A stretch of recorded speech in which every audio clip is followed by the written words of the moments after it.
Mass FM. Mass Union Live, par vous, pour vous. حتى شي حاجه. الرأي ديالي هو المرأة إلا ما كانتش العصا من الحد لحد ما كتفكر حد. المرأة خاصها ضروري واحد الدقة مرة حيت كيسخون عليها عظامها وضروري خاصها تشد دريسة مرة. Ceci était une vidéo postée par Will of Buzz sur Facebook qui a fait scandale sur les réseaux sociaux le 27 novembre 2016. C'était un micro-trottoir qui a été réalisé et qui témoigne de la violence, de la maltraitance des femmes au Maroc. Nous sommes autour de cette table afin de parler de cette maltraitance avec à mes côtés Amina Slewi et Hibatala Hebli qui vont être interviewés par Yasmina Rodriguez. On t'écoute.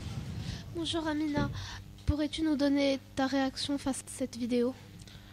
Bonjour, alors cette vidéo, je suis tombée dessus sur Facebook par hasard.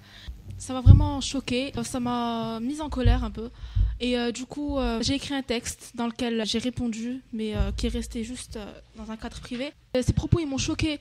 C'est quelque chose qui dénonce un peu les violences que subissent les femmes. Peut-être qu'on ne se rend pas compte chaque jour, mais un micro-trottoir réalisé comme ça sur des personnes au hasard, ça prouve quelque chose de réel et qui est très malheureux.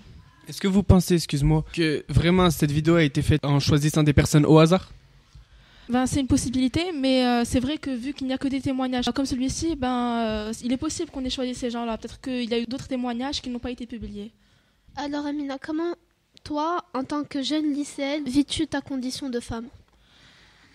Personnellement, au lycée, je ne trouve pas qu'il y ait une grande différence entre moi et mes camarades garçons. Je me sens à l'aise, je trouve qu'on a les mêmes droits. Par contre, je pense que ce n'est pas quelque chose qui est forcément respecté à l'extérieur, au Maroc, particulièrement dans les milieux à la campagne. Donc je trouve que c'est quelque chose de très triste et c'est quelque chose qu'on devrait changer. Je pense que toute femme devrait se sentir à l'aise et qu'il ne devrait pas y avoir de différence entre le sexe féminin et le sexe masculin. Es-tu optimiste que dans le futur, il y ait des changements par rapport à ces inégalités entre les femmes et les hommes ? Je l'espère en tout cas. Je pense que ça prendra du temps, mais oui, je pense qu'un jour, on pourra être à peu près égaux. Qu'une femme pourra se sentir libre, autant qu'un homme pourra faire ses propres choix, prendre ses propres décisions. Et oui, franchement, j'ai un espoir. Merci beaucoup. Et pour finir, nous venons d'écouter le témoignage d'une femme qui s'est battue pour son travail et ses droits. Quelles sont tes impressions en tant que jeune lycéenne ? J'ai entendu l'interview de cette femme. Franchement, c'est quelqu'un de très inspirant, qui s'est battu, qui a donné l'espoir à d'autres femmes, qui a changé la vie d'autres femmes et qui est vraiment quelqu'un d'exceptionnel pour notre communauté. Franchement, c'est quelqu'un d'admirable. Merci beaucoup, Amina. On passe maintenant à l'interview de Hibatala, qui va nous parler de la femme dans l'Afrique subsaharienne.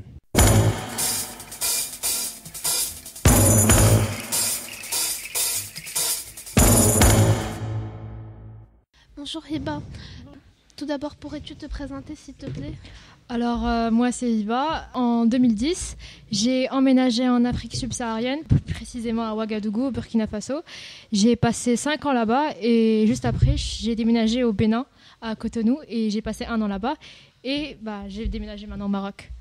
Comment se sont passés ces différents voyages ? Ça s'est très bien passé, je me suis très bien intégrée et maintenant je me suis aussi bien intégrée à Casablanca. Par rapport à la condition de la femme au Burkina Faso et au Bénin, as-tu certaines...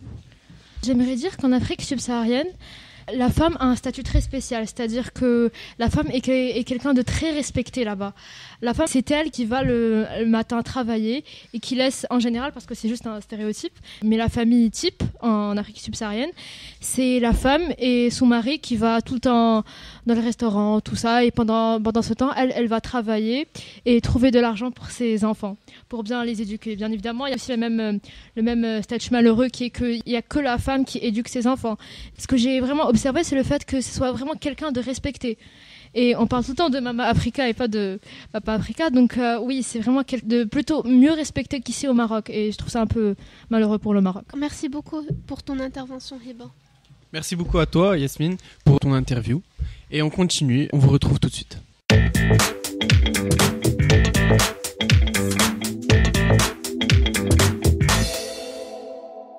Place maintenant à Zinem Mechiche qui va interviewer Madame Nouzha Sqli, qui est une ancienne ministre marocaine du développement social de la famille et de la solidarité.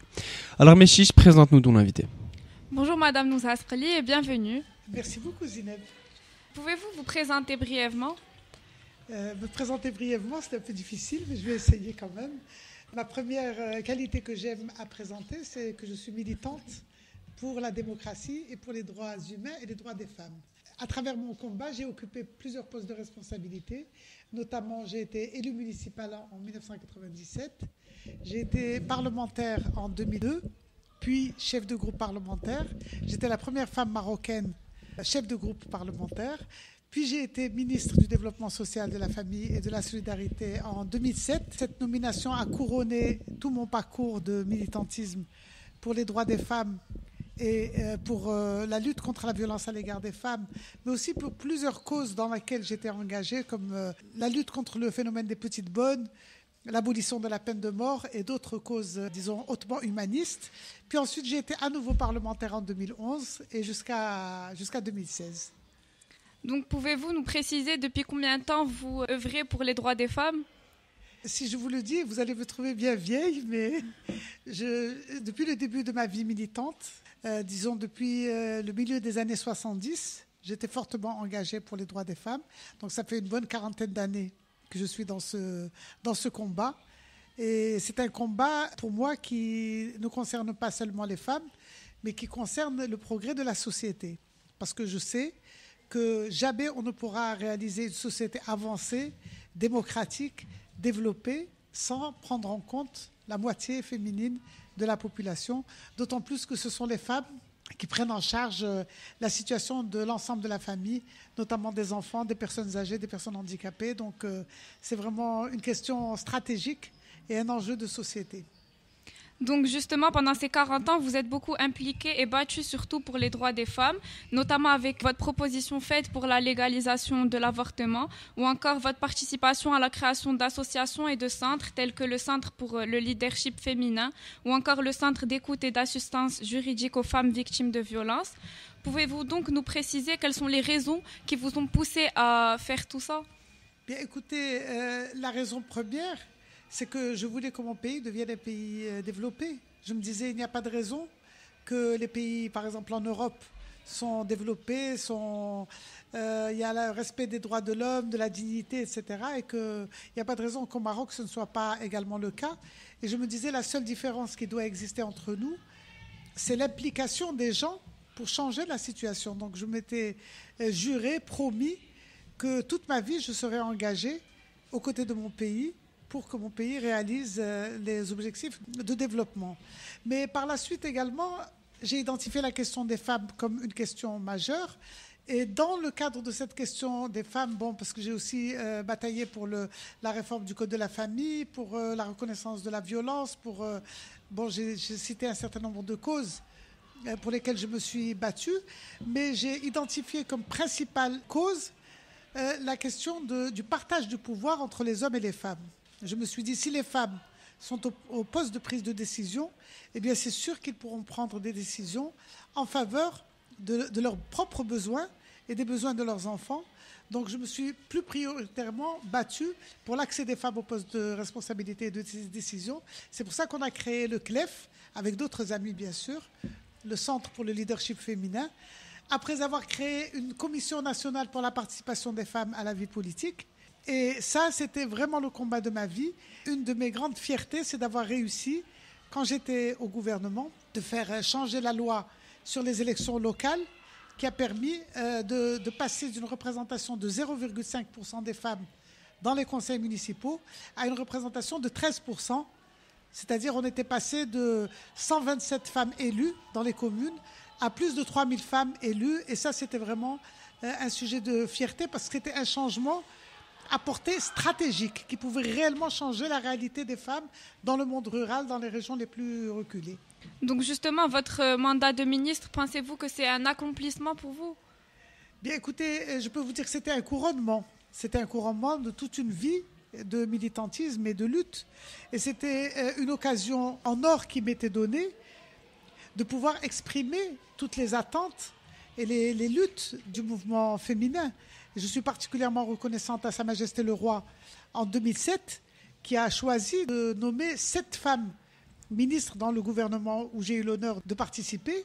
Et c'était la première fois qu'il y avait 5 femmes ministres à plein titre. Parce qu'auparavant, il n'y avait que des femmes secrétaires d'État, ou une seule qui avait été ministre déléguée, mais il n'y avait jamais eu de ministre à plein titre. Et donc pour moi, pendant ce mandat-là, je ne peux pas vous dire que j'ai mis les bouchées doubles, j'ai mis les bouchées triples ou quadruples. Je travaillais plus qu'à plein temps parce que je sentais que c'était une opportunité historique exceptionnelle pour pouvoir réaliser des acquis pour les femmes. Donc vous êtes optimiste quant à l'avenir des femmes au Maroc?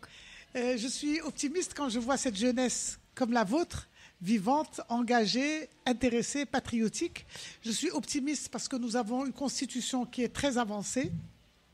Je suis optimiste parce qu'on a une société civile qui est très active et vraiment très dynamique et très vivante et très engagée.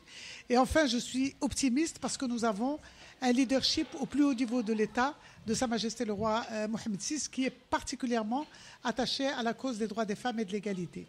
Pensez-vous que tout ce que vous avez fait et vécu a fait évoluer les choses quant à la condition de la femme dans le monde ou plus précisément au Maroc, vu que vous avez été ministre au Maroc?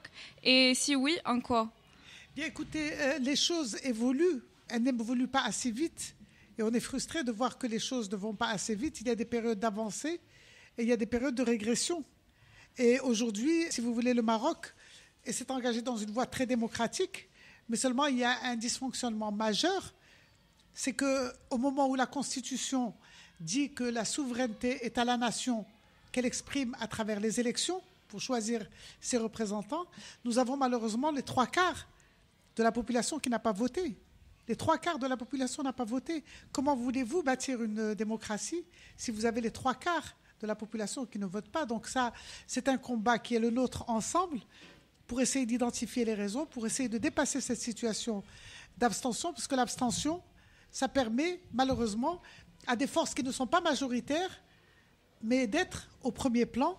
Et ce ne sont pas nécessairement des forces qui partagent la même vision, la vision de fondée sur les libertés, sur l'égalité, sur la modernité, sur les droits de l'homme, tels qu'ils sont universellement reconnus.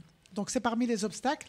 Mais ça n'empêche pas de dire que nous avons franchi des pas de géant qui nous paraissaient impossibles à réaliser dans le temps.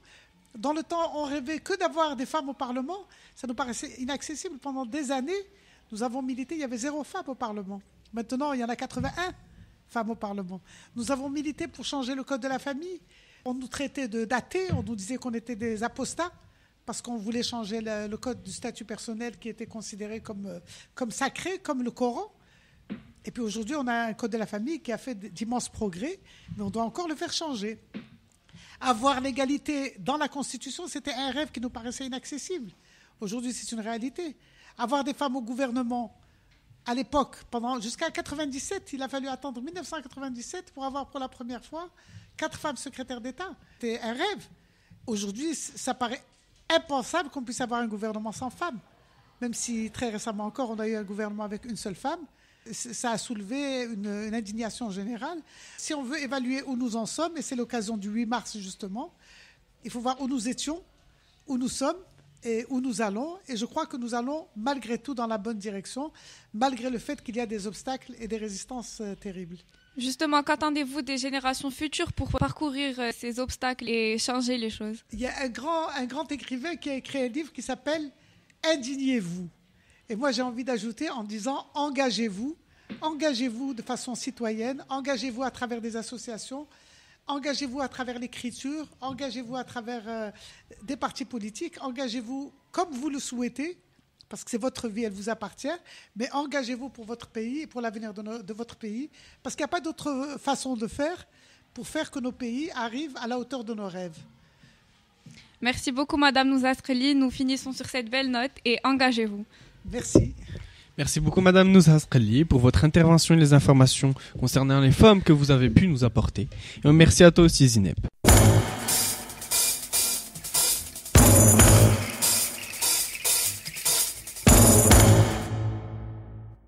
Alors on enchaîne directement avec un autre interview, cette fois-ci réalisée par Yasmina, qui posera des questions à Madame Touria Hasnaoui Ketaini, qui est une psychologue clinicienne. Yasmina, on t'écoute. Bonjour Madame Touria Hasnaoui, merci d'être là aujourd'hui. Vous êtes psychologue et militante pour les droits de la femme. Pensez-vous que la violence faite aux femmes a pour origine l'éducation reçue? Oui. Et à votre avis, quels sont les facteurs qui peuvent expliquer cette violence? Alors, bon, c'est un sujet très, très important. Donc, on va commencer par l'agressivité qui, je le disais tout à l'heure, était chez tout être humain.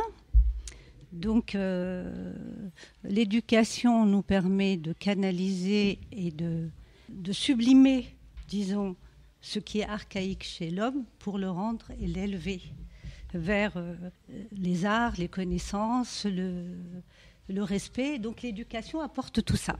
Concernant la violence, c'est justement cette agressivité qui est première et archaïque chez l'être humain. Elle n'est pas canalisée, elle est plutôt laissée ou encouragée, qui fait qu'on devient violent. Alors l'éducation, jeune enfant, va justement crier, taper, vouloir s'accaparer les choses. Eh bien, c'est justement dans cette éducation, c'est les parents, les adultes autour qui vont donner naissance à ce comportement agressif qui est naturel pour l'humaniser. Cette éducation, c'est justement humaniser, apprendre à l'enfant le respect, lui apprendre aussi à se défendre en disant non aussi, quand quelqu'un veut l'agresser, sans forcément agresser, pas répondre avec une agressivité, mais expliquer toujours et mettre des mots à la place de taper ou de crier ou d'agresser quelqu'un. Ou d'agresser, voilà. D'accord. En tant que psychologue, vous avez connaissance de la mentalité qui domine au Maroc à l'égard des femmes. Pensez-vous que cela puisse changer ? Oui, bien sûr qu'on change. Écoutez, moi, je viens d'arriver de France, là. Je viens d'apprendre et de voir un petit peu le changement au Maroc. Je suis agréablement surprise parce que je trouve qu'il y a beaucoup de changements et les jeunes sont très motivés et ça fait vraiment plaisir. Donc, cette mentalité, la mentalité change, je le vois. L'agressivité, elle n'est pas la violence, elle est chez tout le monde. Elle est aussi bien chez les personnes qui sont cultivées, je veux dire, qui ont des diplômes, que des personnes qui n'ont jamais été à l'école ou qui sont, on va dire, analphabètes. Donc, et l'éducation aussi, pareil. C'est-à-dire des gens sont très évolués et en étant analphabètes. L'éducation de ma grand-mère, de mon père. Mon père a été à l'école, mais ma grand-mère non. Et je peux vous assurer, il y avait beaucoup de respect, beaucoup d'écoute et beaucoup d'amour. Quel est l'état d'esprit des femmes subissant des violences physiques ou morales ? Sont-elles nombreuses à se confier à vous ? La violence chez les femmes, elles sont... quand je travaillais au service d'écoute pour femmes agressées, oui, puisqu'elles venaient pour ça. Mais les femmes en général... effectivement, elles ont honte, elles ont peur, elles veulent défendre leur famille, mais elles n'arrivent pas à se confier. Voilà, elles n'arrivent pas beaucoup à se confier. Mais quand il y a des centres pour ça, ça les encourage et elles viennent. Donc il faut multiplier ces centres-là. Moi, je m'intéresse à la souffrance, donc en général, donc la souffrance des femmes et des hommes. J'ai vu aussi des hommes souffrant de l'agressivité de leur père. Beaucoup d'hommes se sont plaints de l'agressivité des hommes aussi. C'est-à-dire que des pères qui étaient très violents dans la famille et qui... je pense à ce jeune homme qui était venu me voir là en libéral dans mon cabinet. Il me disait, mais madame, il faut arrêter ça, c'est pas possible, la loi doit être là pour protéger les enfants. J'ai un père incroyable, il a laissé ma mère avec des enfants et c'est moi l'aîné qui doit m'occuper d'eux. Il est parti avec une autre femme, il lui a fait 2 autres ou 3 autres enfants, maintenant il va aller chez une 3e. Donc je vous prie d'arrêter ça, il faut faire quelque chose. Bon. Moi, je laisse et je rends hommage à ces femmes, justement militantes, qui sont des juristes, des femmes dans le gouvernement comme Nouza Scali et d'autres femmes, qui se battent pour le droit et pour légiférer justement ces droits contre l'injustice en général. Donc les violences subies contre les femmes et les enfants aussi. Et les garçons, les enfants, quand je dis les garçons, les enfants aussi... mâles, quoi, qui reçoivent aussi des... Qui ne sont pas bien dans leur peau ? Non, mais qui reçoivent de la violence et qui, par la suite, risquent aussi de la transmettre de cette manière-là, parce qu'ils n'ont pas d'autres références. Enfin, pour eux, c'est le modèle du père. Donc, ils ont l'impression que pour être un homme, il faut montrer les muscles. Voilà. Et qui sont les femmes les plus vulnérables que vous avez reçues ? Les femmes qui sont vulnérables, c'est les femmes qui se sentent seules, qui ne sont pas... D'abord, il y a l'ignorance, mais dans toute classe socio-économique, hein. Et les femmes qui sont très seules et qui sont économiquement seules, quoi, qui n'ont pas de moyens. Quels conseils pouvez-vous donner aux femmes violentées ? Avez-vous des moyens d'intervenir face à des cas de violence ? Conseils aux femmes, moi je n'ai pas de conseils à donner. Moi j'écoute les femmes et je les aide à trouver des solutions. Maintenant, si je peux me permettre de donner un conseil, ça serait de leur demander de parler, d'aller parler de leur violence, d'aller se confier. Et surtout de ne pas se sentir coupable de quoi que ce soit. Et voilà. Et comme tout à l'heure on disait, la honte, elle doit changer de camp, c'est certain. C'est ceux qui frappent et qui sont violents qui doivent avoir honte de ce qu'ils font. On sait que vous êtes la première psychologue pendant 7 ans dans ce centre, qui est un premier centre d'écoute en collaboration avec Madame Noussa Sqli. Donc est-ce que vous pouvez nous en dire plus ? C'est vrai que j'étais très très très surprise par le nombre de femmes qui souffrent de violences et à tout âge. C'est-à-dire j'ai pu avoir des petites filles. La plus jeune avait 2 ans et demi, 3 ans. Des petites filles, après il y avait 7 ans et plus. Et puis des femmes âgées, même de 80 ans, qui étaient battues par leur mari pour... une dame qui me disait, mais écoutez, vous me voyez, j'ai même pas de dents et tout, et que mon mari me frappe, il est jaloux. Elle me dit, mais qu'est-ce que vous voulez que je fasse ? Et j'ai des enfants qui sont très grands, et bon, mais celui qui violente et qui... Il est violent, il est violent. Il y a pas, vous voyez que c'est pas une raison, c'est pas une question de jalousie réelle. Non, c'est des gens qui sont souvent malades. Mais justement, c'est des hommes qui souffrent aussi. Hein. Je ne dis pas, pour être violent comme ça, c'est pas possible. Avez-vous déjà suivi dans le cadre des violences des jeunes filles de notre âge victimes de viols ou d'agressions morales ? Oui. Et y a-t-il des différences constatées entre les différentes tranches d'âge ? Parce que vous recevez des enfants, vous recevez des adultes, des adolescents, donc est-ce qu'il y a des différences constatées entre ces différentes tranches d'âge ? Les tout petits, ils se laissent faire. Je veux dire, ils ne se défendent pas. Les adolescents se défendent un peu plus, mais voilà, tout dépend de leur éducation.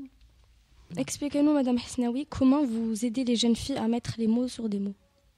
Bien, c'est-à-dire effectivement, quand les personnes viennent parler de leur mal, donc des mots, AEX, on essaye effectivement de les aider de pouvoir mettre des mots, MOTS, hein, pour mieux comprendre et mieux réaliser, mieux ressentir leurs émotions, leurs difficultés, comprendre aussi comment ils se sont retrouvés là, hein, c'est-à-dire le cheminement de leur parcours. Et voilà, essayer peut-être aussi de comprendre ce qu'ils ont pu dire ou faire. Est-ce qu'elles pouvaient éviter, ou plutôt se taire à tel moment, ou dire les choses autrement, ou voilà, ces choses-là, ce travail. Merci beaucoup, Madame Hasnaoui, pour votre intervention. Merci beaucoup, Madame Touria Hasnaoui, et à toi aussi, Yasmina, pour cette interview de qualité. Alors, c'est donc la fin de cette émission. Je tiens à remercier tous les invités qui sont passés pour les différentes informations qu'ils ont pu nous apporter concernant les femmes dans l'Afrique, dans le monde, et en particulier au Maroc. À bientôt sur les ondes de Mass FM. Mass FM, Mass Union Live, par vous, pour vous.